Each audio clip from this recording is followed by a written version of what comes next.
今天要来聊一个超贴近生活的问题，下雨到底谁决定的？有人说是气象局，有人说是老天爷，有人说是地球暖化害的。但撒迦利亚书10章直接开门见山，当春雨的时候，你们要向发闪电的耶和华求雨。哇，这句话的意思就是你家的雨水是神管的。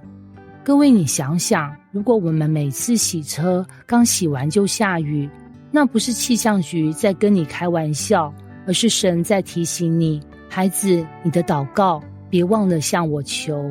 所以今天我们要聊的不是雨伞要不要带，而是你信靠的到底是气象预报还是创造宇宙的神。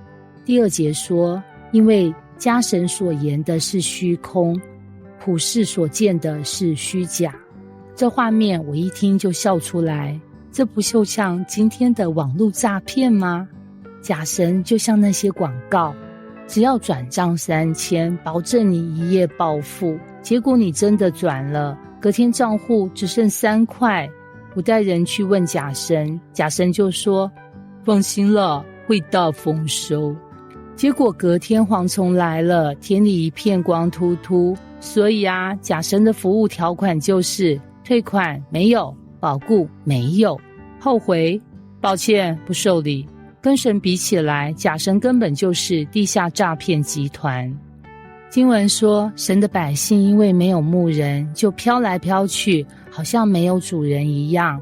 这就像什么？就像一群羊没有牧人，结果他们跑去逛夜市，最后全部卡在麻辣臭豆腐摊位前面。有牧人的时候，羊会走正路；没有牧人的时候，羊就会乱跑。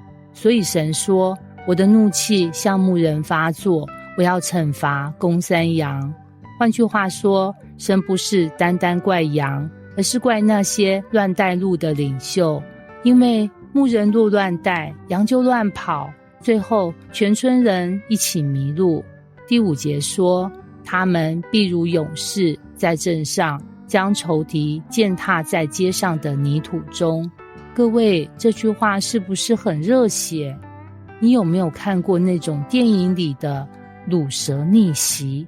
原本是被霸凌的高中生，后来练成武术高手，或者是原本小虾米，后来把大金鱼踢飞。神的百姓就是这样，一开始软趴趴，好像小绵羊，结果神一出手，这些小绵羊居然变成狼战部队。那画面真的很酷，原本被践踏的，最后反而在街上践踏仇敌。接着经文说，神要把被分散的人一个一个招聚起来。你知道这画面像什么吗？就像一个妈妈在百货公司里拿着扩音器喊，阿明、阿花、阿霞，快回来！整个失散多年的家庭团聚，神就像那个最有耐心的父亲，不管你飘到亚述，飘到埃及，他都要把你带回来。而且神不只带回来，还要让你在路上有力量，走得稳稳的，不会再跌倒。所以撒迦利亚10章要告诉我们，不要被假神欺骗，那些只是网络诈骗。不要怕自己软弱，因为神能把小羊变勇士。